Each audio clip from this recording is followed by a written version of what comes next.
Hello everyone, my name is Vivek.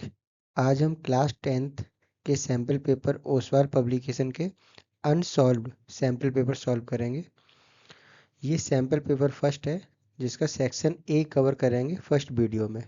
Question number 1, the exponent of 5 in the prime factorisation of 3750 is.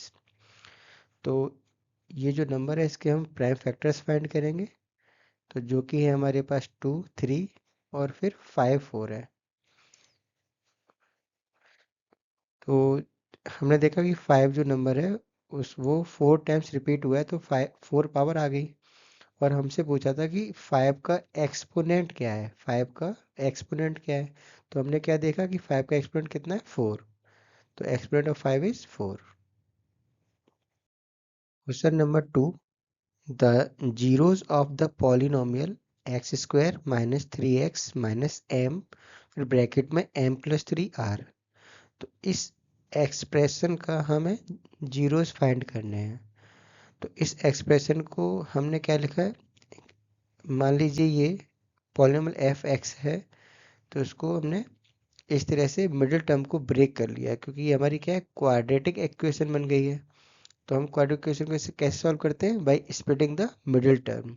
तो यहाँ पे जो middle term था -3x को, अब वो कैसे हमने स्प्लिट किया है, ये जो थर्ड टर्म जो कि कांस्टेंट होता है उसका मल्टीप्लाई फर्स्ट टर्म के कांस्टेंट वाले पार्ट से। तो यहाँ पे 1 है, तो जब इसका मल्टीप्लाई 1 से करेंगे तो यही पार्ट आपका नंबर आएगा। अब इस नंबर को हम स्प्लिट करेंगे दो पार्ट्स में। तो m plus 3 into X plus M X, ये फर्स्ट जो है टर्म एम एक्स। तो जब इसको सॉल्व करेंगे तो हमें मिलेगा -3x। अब देखिए फैक्टराइजेशन इसके क्या मिल गए, x माइनस एम माइनस 3 एक ब्रैकेट में और दूसरे ब्रैकेट में x प्लस एम। अब हमें जीरोस फाइंड करने हैं, तो इस पॉलिनोमियल को हमने जीरो के इक्वल रख दिया है। तो हमने देखा जो आपके पास ये दो ब्रैकेट है, दोनों हमने जीरो से कंपेयर कर दिए एक एक करके। तो जो फर्स्ट ब्रैकेट है उसमें x की वैल्यू क्या आई, m प्लस 3, और दूसरे वाले ब्रैकेट में x की वैल्यू क्या आई, माइनस एम। तो यही आपके क्या है, जीरोस। तो पहला आपका जीरो माइनस एम और दूसरा m plus 3। Now question number 3, shown below are the graphs of the lines y minus 2x equals to 0। दूसरी इक्वेशन है x plus y equals to 6 and third equation है px plus qy equals to r। पूछा है हमसे which of these is the solution for the pair of equation x plus y equals to 6 and px plus qy equals to r।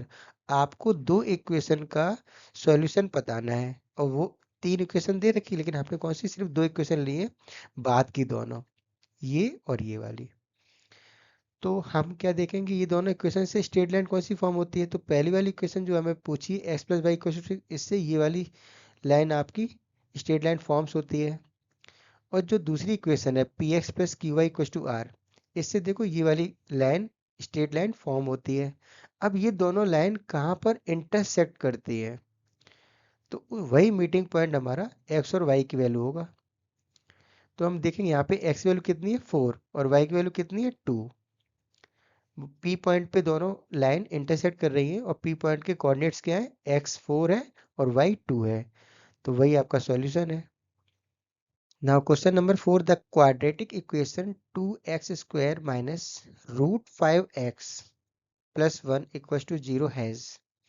अब ये जो quadratic expression है इसके two distinct roots हैं, या टू इक्वल रियल रूट्स है, या no real root है, या more than two real roots है। आपको चार ऑप्शन में से कोई एक ऑप्शन फाइंड करने। देखिए आपको दी गई एक इक्वेशन, इसका हम फाइंड करेंगे डिस्क्रिमिनेंट, जो कि होता है बी स्क्वायर माइनस 4ac। अब इसमें a की वैल्यू क्या है 2, देखिए ये क्या है, a की वैल्यू है, b की वैल्यू क्या है रूट 5, और c की वैल्यू क्या है 1, माइनस का रूट 5 b की वैल्यू है। तो हम यहाँ पे बी स्क्वायर फाइंड करेंगे पहले। तो बी स्क्वायर क्या हो जाएगा, माइनस रूट 5 का स्क्वायर जो कि 5 है। 4ac की वैल्यू क्या हो जाएगी, 4 इंटू ए की वैल्यू 2 है, इंटू सी की वैल्यू 1 है। तो जब इसको मल्टीप्लाई करेंगे तो 8 आ जाएगा। तो वी स्क्वायर माइनस 4ac में हमने वैल्यू पुट कर दी 5 माइनस 8। 5 बी स्क्वायर की वैल्यू है और 8 4ac की वैल्यू है। तो इसको सॉल्व करने पे क्या आएगा, -3। तो हमने क्या देखा कि जो -3 है वो 0 से छोटा नंबर है, negative number is less than the 0। तो हम क्या बोलेंगे, बी स्क्वायर -4ac की वैल्यू 0 से छोटी है। तो when discriminant of the equation is less than 0, तो जब भी 0 से छोटा होता है डिस्क्रिमिनेंट इक्वेशन का, तो quadratic expression has no real root. तो ऐसी क्वाड्रेटिक इक्वेशन की कोई रियल रूट नहीं होते हैं। Now question number 5, which of the following is not an AP. अब आपको चार ऑप्शन में चार एपी सीरीज दे रखी है। हमसे ये पूछा कि कौन सी एपी नहीं है। Arithmetic progression is the full form of AP in the series first. अब सीरीज फर्स्ट में हमने क्या देखा, ये आपको नंबर दे रखे हैं, तो हम फाइंड करेंगे difference of every consecutive number. तो हम लगातार दो नंबर्स का डिफरेंस फाइंड करेंगे। तो 0 -8 माइनस करेंगे -1.2 को, तो आ जाएगा 2 आंसर। ऐसे ही हम फिर दूसरे कॉन्सिक्यूटिव नंबर लेंगे जिसमें 2.8 से माइनस करेंगे 0.8 को, उसमें भी 2 आ गया। अगर डिफरेंस कांस्टेंट आता है, हर दो कॉन्सिक्यूटिव नंबर्स के बीच का डिफरेंस अगर लगातार कांस्टेंट आ रहा है, सेम आ रहा है, तो हम कह सकते हैं कि जो सीरीज है वो हमारी एपी सीरीज है। इसी प्रकार से सीरीज सेकंड चेक करेंगे, उसमें डिफरेंस देखेंगे सेम आएगा। तो हमारा जो सेकंड सीरीज है, जो सेकंड ऑप्शन है, वो भी हमारी क्या है, एपी है। नाउ थर्ड सीरीज में हमने चेक किया जब डिफरेंस, तो हमने देखा कि डिफरेंस अलग अलग आ रहा है। इसमें हम जब सेकंड टर्म में से फर्स्ट टर्म माइनस करेंगे तो उसमें आएगी वैल्यू 1, और जब थर्ड टर्म में से सेकंड टर्म को माइनस करेंगे तो उसमें डिफरेंस क्या आएगा, 2/3, जो कि डिफरेंट है पहले वाले डिफरेंस से। तो हम बोलेंगे कि ये जो थर्ड सीरीज है वो एपी सीरीज नहीं है। Now question number 6, the distance of the point -1, 7 from x-axis। x-axis से इस कोऑर्डिनेट का डिस्टेंस कितना है, तो देखते हैं। अब अगर x-axis से पूछ लें, जैसे अब ये कोऑर्डिनेट कहाँ पर लाई करेगा, यहाँ पर सेकंड क्वाड्रेंट में लाई करेगा, और हमसे पूछा कि x-axis से डिस्टेंस बताओ, तो x से कितना है, 1 2 3 4 5 6 7 यूनिट दूर है। और इसका एक ट्रिक भी है, जैसे x से पूछ ले तो y जो आपका पॉइंट होगा उतना ही डिस्टेंस होता है, x का y पॉइंट डिस्टेंस होगा। अगर हमसे y एक्सिस पूछते हैं कि y एक्सिस से ये कोऑर्डिनेट कितनी दूर है, तो हम y से x पॉइंट लेते हैं। जैसे y से कितना है, 1 यूनिट दूर है, 1 यूनिट y से। तो ये ट्रिक हो गई कि जो एक्सिस का पूछ लें उसका रिवर्स पॉइंट ले लो, जैसे x का पूछे तो y पॉइंट ले लो, और अगर हमसे y एक्सिस का पूछते तो x पॉइंट ले लेते, यानी 1 unit is the distance from y axis. Question number 7 जो है उसके अलग अलग आंसर दे रखे, आंसर कुछ और आ रहा है और इसमें और जो सैंपल पेपर में आंसर है वो अलग है, तो ये डिस्प्यूटेड वाला क्वेश्चन है। Now question number 8, in an AP if the first term a equals to -16 and the common difference d equals to -2, the sum of the first 10 terms is। तो आपसे पूछा है कि पहले 10 टर्म्स का सम क्या होगा। जब a की वैल्यू और d की वैल्यू दे रखी है तो हम यूज करेंगे सम ऑफ n टर्म्स का फॉर्मूला। तो सम ऑफ n टर्म्स का फॉर्मूला क्या होता है, n/2, फिर ब्रैकेट में 2a प्लस ब्रैकेट में n-1, फिर मल्टीप्लाई d। d हमारा डिफरेंस है, फिर ब्रैकेट क्लोज कर दीजिए। अब nth टर्म हमें किसका फाइंड करना है, 10th की वैल्यू पूछिए कि 10th टर्म का सम क्या होगा। तो n की वैल्यू क्या होगी, 10। तो जहां पर भी n वैल्यू n लिखा है वहां पे हम 10th नंबर पुट कर देंगे, और a और d की वैल्यू हमें दे रखी है। तो जब सॉल्व करेंगे तो हमारे पास आंसर आ जाएगा -250, यानी सम ऑफ फर्स्ट 10 टर्म का क्या आंसर है, -250। Now question number 9, Vidit is a designer who had printed a 23 centimeter by 4.5 centimeter rectangular label. He is now 3D printing a cylindrical water bottle for the label. He wants the label to be wrapped around the bottle such that there is an overlap of 1 centimeter for sticking. तो the radius of बोतल is, हमें बोतल की radius पूछी है। तो देखो इसको कैसे सॉल्व करें, जब इस लेवल को इस बोतल पर आपने ओवरलैप किया तो 1 सेंटीमीटर क्या थी, वो ओवरलैप कर गई। जो 1 सेंटीमीटर पार्ट है वो आपका लेवल के ऊपर ही आ गया, तो इसकी जो टोटल इफेक्टिव लेंथ होगी वो 23 कंसीडर नहीं की जाएगी, क्योंकि 1 सेंटीमीटर तो ओवरलैप हो गई, इसी के ऊपर आ गई है। तो इफेक्टिव लेंथ कितनी होगी? 23 माइनस 1, यानी 22 सेंटीमीटर इफेक्टिव होगी। 1 सेंटीमीटर फिर से समझ लेते क्यों नहीं ली, क्योंकि जो 1 सेंटीमीटर वाला पार्ट है वो लेवल के ऊपर ही आ गया है, इसीलिए इफेक्टिव लेंथ हमारी कितनी होगी? 22 सेंटीमीटर। अब देखिए, जो सरकमफ्रेंस है यानी जो लेंथ है, वही आपका क्या बन जाएगी? सरकमफ्रेंस में कन्वर्ट हो जाएगी। जब इस लेवल को आप बोतल के अराउंड ओवरलैप करोगे, तो ये लेंथ जो है वो कन्वर्ट हो जाएगी सरकमफ्रेंस में। तो सरकमफ्रेंस क्या है? 2 पाई आर फॉर्मूला होता है। सरकमफ्रेंस की हमने वैल्यू क्या रखी? 22, क्योंकि जो लेंथ है वही आपकी सरकमफ्रेंस कहलाती है। तो जब इसको सॉल्व करेंगे तो रेडियस हमारी आ जाएगी 3.5 units. Now question number 10, what is or are roots of 3x square equals to 6x? तो आपको एक क्वेश्चन दे रखी है, इसके रूट्स क्या हैं। तो इसको जो सेकेंड टर्म हमारे इक्वल के इधर है उसको हम एक तरफ लाएंगे, तो 3x² minus 6x equal to 0 हो जाएगा। जब इसको सॉल्व करेंगे तो हम देखेंगे कि दोनों दोनों टर्म्स को हम 0 से कंपेयर करेंगे एक एक करके। तो 3x इक्वल टू 0, यहाँ से x वैल्यू क्या आ गई? 0। और x माइनस 2 को जब 0 से कंपेयर किया तो यहाँ से x वैल्यू आ गई 2। तो हम बोल सकते हैं कि इसके जो रूट्स हैं वो दो हैं, एक तो 0 है और दूसरा रूट क्या है? 2। Now question number 11, given that sec theta equals to root 2, the value of 1 plus tan theta upon sin theta is, तो इसकी वैल्यू क्या होगी?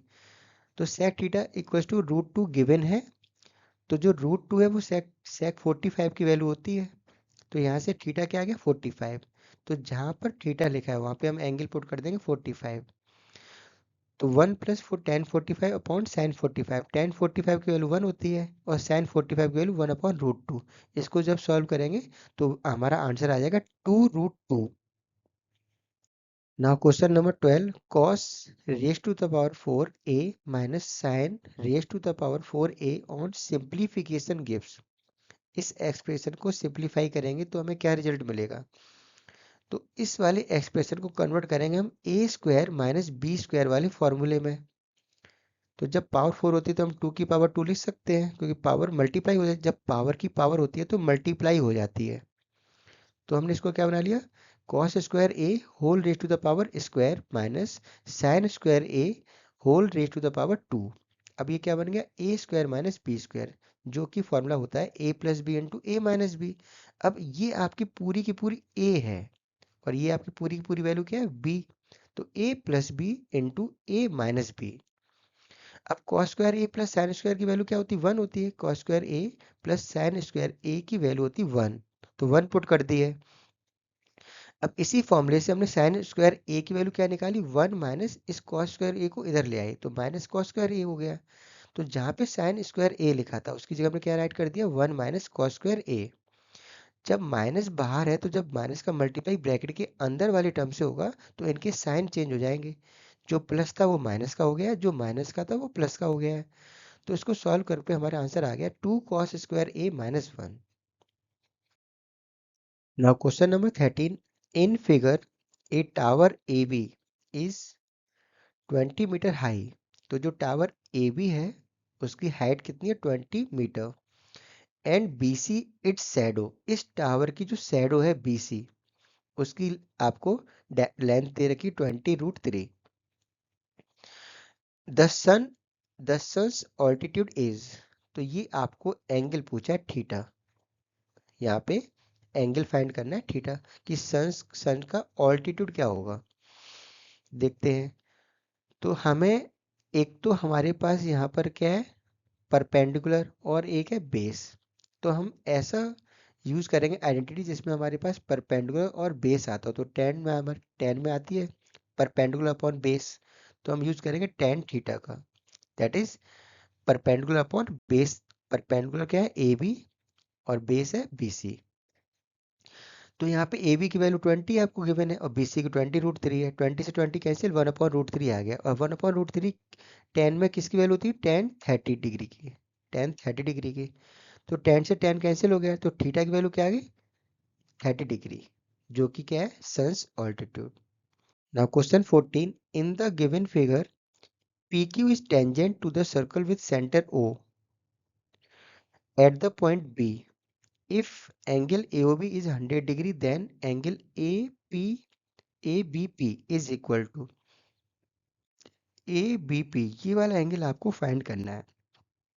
तो देखिए कैसे फाइंड करेंगे। इन ट्रायंगल AOB हम ट्रायंगल लेंगे AOB, ये वाला। अब ये बताइए ये साइड और ये वाली साइड बराबर होगी क्योंकि ये क्या है, रेडियस OA और OB क्या है, रेडियस इस सर्कल की, तो रेडियस तो इक्वल ही होगी। हमें एक प्रॉपर्टी पता है, angles opposite to equal sides are equal.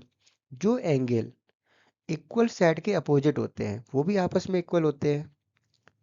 तो हम मान ले रहे हैं वो हमारे पास x डिग्री है, उन एंगल का मेजरमेंट क्या है, x डिग्री। अब हम एंगल सम प्रॉपर्टी का यूज करेंगे AOB ट्रायंगल में। इन थ्री एंगल्स को हम सम करके लिख सकते हैं क्योंकि हमारे पास एंगल सम प्रॉपर्टी है ट्रायंगल की, और वो क्या है कि ऑल द थ्री एंगल्स का सम जो है 180 डिग्री होता है। तो OAB और OBU को आपने x माना है तो यहाँ पे x पुट कर दिया है। AOB आपको गिवन है 100 डिग्री, तो 100 plus 2x equals to 180। Solve करने पे x वैल्यू कितनी आ जाएगी, 40 डिग्री। एंगल OPP 90 डिग्री है क्योंकि जो टेंजेंट होती है और जो रेडियस है वो आपस में परपेंडिकुलर होती है। ये भी एक आपकी आइडेंटिटी है कि टेंजेंट और रेडियस आपस में परपेंडिकुलर होती है। तो वो परपेंडिकुलर मतलब 90 डिग्री है उनके बीच में एंगल। तो OBP आपके पास 90 डिग्री आ गई। तो OBP को हम दो एंगल में कन्वर्ट कर सकते हैं, एक हमारे पास OBA और एक है ABP जो कि हमें फाइंड करना है। तो OB हमने फाइंड क्या किया, 40 डिग्री है, और ABP हमें फाइंड करना है। अब ये दोनों का सम कितना है, 90 डिग्री, क्योंकि ये दोनों यही तो है, OBP एंगल से ही तो ये दोनों ऑरिजिनेट हुए हैं। तो इसको सॉल्व करने पे ABP की वैल्यू कितनी आ जाएगी, 50 डिग्री, जो कि हमें फाइंड करनी थी। तो ABP एंगल कितना है, 50 degree. Now question number 15, in the given figure TA is a tangent to the circle. जो TA है वो सर्कल की टेंजेंट है with centre O such that OT equals to 4 centimetre and angle OTA is 30 degree. The length of TA, आपको ये length TA find करनी है। तो देखिए हम ऐसा ट्रिग्नोमेट्री आइडेंटिटी लेंगे जिसमें हमारे पास हाइपोटेन्यूस और बेस का यूज होता हो, क्योंकि हमारे पास ये बेस है और ये हाइपोटेन्यूस है। तो हम लेंगे cos 30 जो कि होती है बेस अपॉन हाइपोटेन्यूस। बेस है आपके पास TA और हाइपोटेन्यूस क्या है, OT। cos 30 की वैल्यू क्या होती है, यहाँ पे देखो थीटा कितना गिवन है, एंगल ऑफ एलिवेशन कितना है, 30 डिग्री। तो cos थीटा की वैल्यू क्या है, cos 30 डिग्री। और cos 30 डिग्री कितना होता है, √3/2। ये फाइंड करना है। OT की वैल्यू आपको गिवन है 4। तो नंबर सारे एक तरफ कर लिए, डिवाइड वाला नंबर इधर मल्टीप्लाई में जाएगा, तो TA की वैल्यू कितनी आ जाएगी, 2√3 centimetre. Question number 16, A vowel contains 3 red and 2 blue marbles. Ruhi wants to pick a red marble. Which of the following changes could she make so that the probability of picking a red marble is greater than it was before? Option first में adding red marble दिया है, removing blue marble. आपसे ये पूछा जा रहा है कि ऐसी कौन सी प्रोबेबिलिटी है जिसमें से रेड मार्बल की ग्रेटर प्रोबेबिलिटी हो जाए, किस चेंज से। तो देखिए हम क्या फाइंड करेंगे। गिवन है आपको नंबर ऑफ रेड मार्बल्स कितने गिवन है, 3। Number of blue marbles 2 given है। टोटल मार्बल्स हो गए 3 + 2 5। अब रेड की प्रोबेबिलिटी कितनी हो जाएगी, 3/5।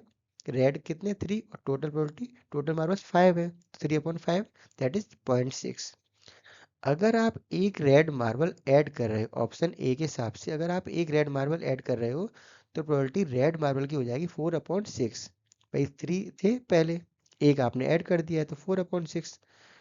और अब टोटल मार्बल भी तो बढ़ जाएगा क्योंकि 3 की जगह 4 हो जाएगा, 4 + 2 6, तो 4/6 की है तो 0.66 आ गया प्रोबेबिलिटी, अगर आप एक रेड मार्बल ऐड करते हैं।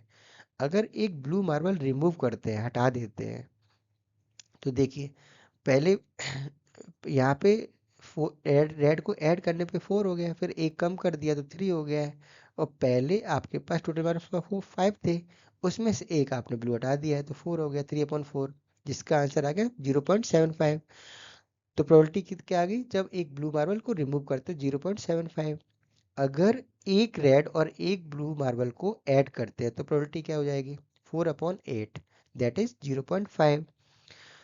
तो हमने क्या देखा कि प्रोबेबिलिटी बढ़ जाती है जब एक रेड मार्बल को ऐड करते हैं या एक ब्लू मार्बल को निकालते हैं। इन दोनों केस में प्रोबेबिलिटी इंक्रीज हो रही है, इस वाले केस में प्रोबेबिलिटी डिक्रीज हो रही 0.6 से।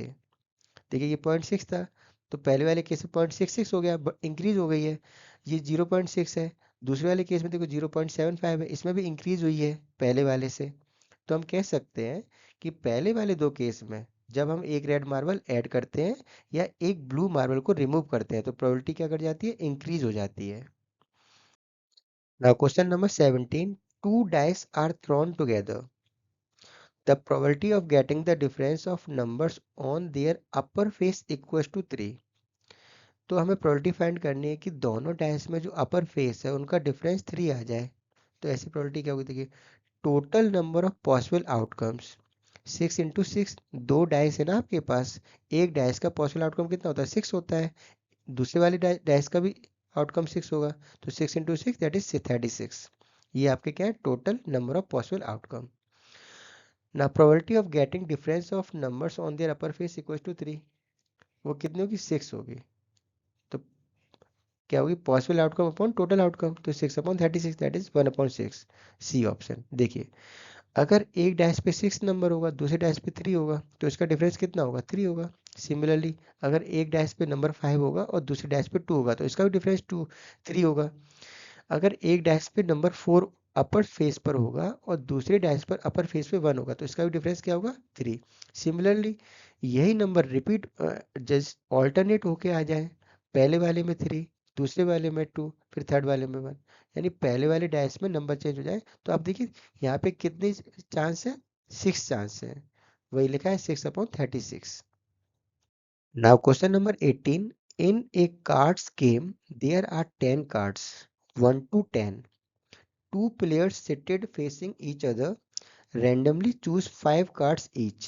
They arrange their cards in ascending order of the number on the cards as shown below. The difference between the corresponding cards is calculated such that the lower value is subtracted from the higher value. In a random game, what is the probability that the sum of the difference is 24? देखिए given आपको क्या दिया है कि two players choose 5 cards randomly, दो players choose करते हैं 5 cards randomly and arrange in increasing order, और उन्हें अरेंज कर देते हैं इंक्रीजिंग ऑर्डर में। एग्जांपल ले लेते हैं कि मान लो पहला प्लेयर 5 कार्ड्स को इस तरह से अरेंज करता है, 2 5 7 9 10 इंक्रीजिंग ऑर्डर में है ये। तो दूसरा प्लेयर के पास हमारे पास नंबर क्या बचे, 1 3 4 6 8, ये भी इंक्रीजिंग ऑर्डर में ही है। अब डिफरेंस बिटवीन देम, अब इनके हम डिफरेंस देखेंगे, तो पहले वाले में देखो डिफरेंस 1 है, फिर 2 है, फिर 3 है, फिर 3 है, फिर 2 है। अगर हम सम ऑफ डिफरेंस करेंगे, इन डिफरेंस को हम जब ऐड करेंगे तो हमारे पास 11 आ जाएगा। As the sum of difference is always less than 24, जैसा कि जो डिफरेंस है वो हमेशा 24 से लेस है, तो प्रोबेबिलिटी क्या है, जीरो प्रोबेबिलिटी।